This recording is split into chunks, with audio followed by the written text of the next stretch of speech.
الحمد لأهله والصلاة لأهلها أما بعد أعوذ بالله من الشيطان الرجيم بسم الله الرحمن الرحيم إنما يريد الله ليذهب عنكم الرجس أهل البيت ويطهركم تطهيرا صدق الله العظيم.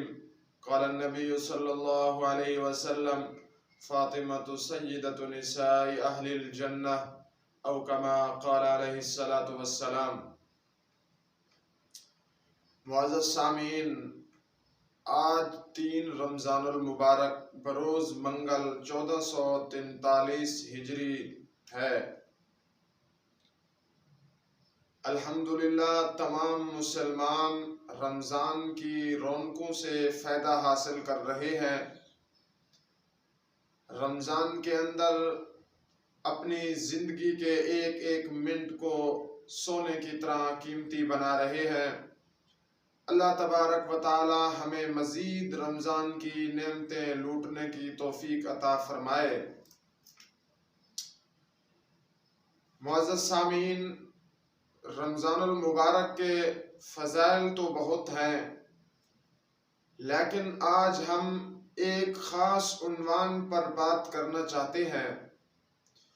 وہ خاص عنوان خاتون جنت بنت رسول صلی اللہ علیہ وسلم سیدہ حضرت فاطمہ الزہرا رضی اللہ تعالی عنہا کے عنوان سے معنون ہے. یہ حضور کی سب سے آخری بیٹی ہیں اور حضور صلی اللہ علیہ وسلم ان سے بڑا پیار کرتے تھے اور یہ بھی حضور سے بہت زیادہ محبت کرتی تھیں. ان کی تاریخ وفات 3 رمضان المبارک بروز منگل ہے. یہ بھی اتفاق کی بات ہے کہ آج 3 رمضان المبارک اور دن بھی منگل کا ہے، جبکہ حضرت فاطمہ جس دن ان کا انتقال ہوا تو بھی 3 رمضان المبارک اور دن منگل کا تھا. حضرت فاطمہ رضی اللہ تعالی عنہ حضور صلی اللہ علیہ وسلم کی سب سے آخری اور لاڈلی بیٹی ہیں. حضرت فاطمہ رضی اللہ تعالی عنہ جب حضور صلی اللہ علیہ وسلم کے گھر میں تشریف لاتی تو حضور صلی اللہ علیہ وسلم ان کے استقبال کے لیے اپنی جگہ سے کھڑے ہو جاتے اور اپنی پیاری بیٹی حضرت فاطمہ الزہرا رضی اللہ تعالی عنہ کی پیشانی پر بوسہ دیتے اور ان کو اپنی جگہ پر بٹھاتے. حضرت فاطمہ الزہرا رضی اللہ تعالی عنہ کا نکاح حضرت علی کرم اللہ وجہہ سے ہوا اور اس نکاح کے گواہ حضرت سیدنا صدیق اکبر رضی اللہ تعالی عنہ اور جناب فاروق اعظم رضی اللہ تعالی عنہ ہیں. اور حضرت فاطمہ الزہرا رضی اللہ تعالی عنہ ان کا جہیز کا سامان خریدنے والے حضرت ابو بکر صدیق رضی اللہ تعالی عنہ ہیں. حضرت فاطمہ الزہرا رضی اللہ تعالی عنہ کی جب شادی ہوئی تو حضرت علی رضی اللہ تعالی عنہ کے بارے میں آتا ہے کہ ان کے پاس حق مہر ادا کرنے کے لیے پیسے نہیں تھے تو انہوں نے اپنی زرہ بیچنے کا ارادہ کیا. جناب عثمان رضی اللہ تعالی عنہ نے وہ زرہ خریدی اور ان کو پیسے ادا کر دیے. بعد میں وہ زرہ بھی بطور ہدیے کے اپنے بھائی حضرت علی المرتضی رضی اللہ تعالی عنہ کو واپس کر دی. اس مختصر گفتگو اور اس خلاصے کا مطلب ہم سمجھ سکتے ہیں کہ حضرت علی، حضرت ابو بکر صدیق، حضرت فاروق اعظم، حضرت عثمان، ان چاروں خلفاء کے درمیان بڑا پیار محبت تھا کہ حضرت ابو بکر اور حضرت عمر حضرت علی کے نکاح کے گواہ بنتے ہیں. حضرت صدیق اکبر حضرت فاطمہ الزہرا کا جہیز خرید کر لاتے ہیں. حضرت عثمان حضرت علی کی زرہ خریدتے ہیں، پیسے دیتے ہیں، پھر وہ زرہ بطور ہدیے کے دیتے ہیں. تو اس سے معلوم ہوا کہ خلفاء راشدین کے درمیان بڑی محبت، پیار، الفت تھی. اللہ تعالی ہمیں صحیح سمجھ عطا فرمائے. اور دوسری بات میں مختصر خلاصہ عرض کرنا چاہتا ہوں.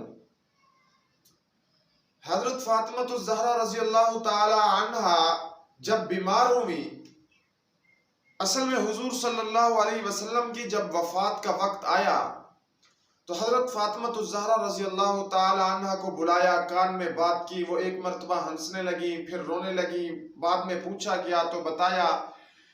حضرت فاطمہ کہتے ہیں کہ مجھے میرے والد نے کہا کہ فاطمہ میں اس دنیا سے جا رہا ہوں، میرے دنیا سے پردہ کرنے کا وقت ہو چکا، تو میں رونے لگی۔ پھر حضور نے میرے کان میں تسلی دی کہ فاطمہ پریشان نہ ہو، سب سے پہلے تو مجھ کو ملے گی، تو میں اس وجہ سے خوش ہو کر پھر ہنسنے لگی۔ حضور کی وفات کے بعد حضرت فاطمہ الزہرا رضی اللہ تعالی عنہ 6 ماہ تک زندہ رہیں، اور ان 6 ماہ کے اندر ہمیشہ وہ غم زدہ رہتی تھی، لیکن انہوں نے حوصلے سے زندگی گزاری، پھر آخر میں وہ بیمار بھی ہو گئیں۔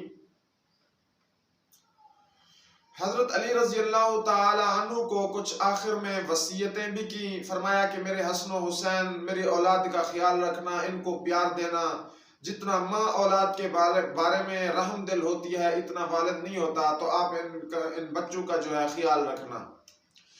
دوسری بات فرمائی کہ میری سب سے بڑی بہن حضرت زینب رضی اللہ تعالی عنہ ہے، ان کی ایک بیٹی ہے جن کا نام امامہ ہے، اے علی اگر تو چاہتا ہے کہ فاطمہ رضی اللہ تعالی عنہ جیسی خیر خواہ عورت تجھے ملے تو پھر میری بھانجی امامہ سے آپ نکاح کرنا۔ چنانچہ حضرت فاطمہ کی وفات کے بعد حضرت علی نے حضرت امامہ رضی اللہ تعالی عنہ سے نکاح کیا، اور حضرت امامہ یہ حضور صلی اللہ علیہ وسلم کی بڑی بیٹی حضرت زینب رضی اللہ تعالی عنہ کی صاحبزادی ہیں۔ حضرت فاطمہ الزہرا جتنے دن بیمار رہی تو ان کی تیمارداری کرنے کے لیے سیدنا صدیق اکبر رضی اللہ تعالی عنہ کی بیوی اسماء بنت امیس رضی اللہ تعالی عنہ آیا کرتی تھی، ان کی دیکھ بھال بھی کرتی تھی، دوا علاج بھی کرتی تھی، ان کی خدمت بھی کرتی تھی۔ حتیٰ کہ حضرت فاطمہ الزہرا رضی اللہ تعالی عنہ کی جب وفات کا وقت آیا، پھر وہ اس دنیا سے رخصت ہو گئیں، تو ان کو غسل دینے والی، کفن دینے والی، ان کا جنازہ تیار کرنے والی حضرت اسماء بنت امیس رضی اللہ تعالی عنہ ہے، جو حضرت ابو بکر صدیق رضی اللہ تعالی عنہ کی بیوی ہیں۔ اللہ تعالی ہمیں صحیح سمجھ عطا فرمائے۔ حضرت فاطمہ الزہرا رضی اللہ تعالی عنہ کا جب جنازہ تیار ہو گیا تو جنازہ مسجد نبوی کے قریب لایا گیا، وہاں پر اور صحابہ بھی موجود ہیں، حضرت ابو بکر، حضرت عمر، حضرت عثمان اور حضرت علی رضی اللہ تعالیٰ عنہ جو کہ شوہر ہیں وہ تو موجود ہی تھے، باقی صحابہ بھی موجود تھے۔ حضرت ابو بکر صدیق رضی اللہ تعالیٰ عنہ نے حضرت علی رضی اللہ تعالیٰ عنہ کا کندھا پکڑا اور کہا تقدم یا علی، آگے تشریف لائیں، تمہاری بیوی ہے، آپ اس کا جنازہ پڑھائیں۔ حضرت علی رضی اللہ تعالی عنہ نے حضور صلی اللہ علیہ وسلم کی ایک حدیث اس مجمع کے سامنے ببانگ دہل بیان فرمائی، فرمایا کہ مجھے حضور صلی اللہ علیہ وسلم کی وہ حدیث مبارک یاد ہے۔ حضور نے فرمایا لا ينبغي لقوم فيهم ابا بکر ان يؤمهم غيره، جس قوم میں جن لوگوں میں حضرت ابو بکر رضی اللہ تعالی عنہ موجود ہوں وہاں کسی اور کو امامت کرانا مناسب نہیں ہے۔ حضرت علی نے یہ حدیث بیان کی اور حضرت ابو بکر صدیق رضی اللہ تعالیٰ عنہ کا ہاتھ مبارک پکڑا اور آگے کھڑا کر دیا، فرمایا کہ ابو بکر آپ خلیفۃ الرسول ہیں، جانشین پیغمبر ہیں، اور آپ کی بیوی نے میری بیوی حضرت فاطمہ الزہرا کی دیکھ بھال بھی کی، تیمارداری کی، تجہیز و تکفین کی ساری تیاری انہوں نے کی، اور جنازہ آپ پڑھائیں کیونکہ آپ مسلمانوں کے خلیفہ ہیں، حضور کے جانشین ہیں۔ تو روایات میں ملتا ہے کہ حضرت فاطمہ الزہرا رضی اللہ تعالی عنہ کا جنازہ حضرت ابو بکر صدیق رضی اللہ تعالی عنہ نے پڑھایا، اور حضرت فاطمہ الزہرا اور حضرت علی رضی اللہ تعالی عنہ کی ایک بات میں اور عرض کروں، جناب فاروق اعظم رضی اللہ تعالی عنہ جو مراد پیغمبر ہیں، یہ حضرت فاطمہ الزہرا رضی اللہ تعالی عنہ کی بیٹی ام کلثوم جو ہے یہ حضرت عمر فاروق کے نکاح میں آئی، اور حضرت عمر فاروق یہ حضرت علی المرتضیٰ اور حضرت فاطمہ الزہرا کے داماد ہیں۔ حضرت علی اور حضرت فاطمہ الزہرا یہ ان کے سسرال ہیں۔ معزز سامعین، اپنے ذہنوں میں صحیح طریقے سے مواد کو جمع کریں، کسی کے بارے میں خام خواہ نفرت نہ پھیلائیں۔ خلفائے راشدین، صحابہ و اہل بیت کی ایک دوسرے کے درمیان صرف محبت نہیں بلکہ گہری محبت تھی، اور ان کا آپس میں بڑا بہترین اور خوبصورت تعلق تھا۔ اللہ تعالیٰ صحیح سمجھ عطا فرمائے۔ وآخر دعوانا ان الحمد للہ رب العالمین۔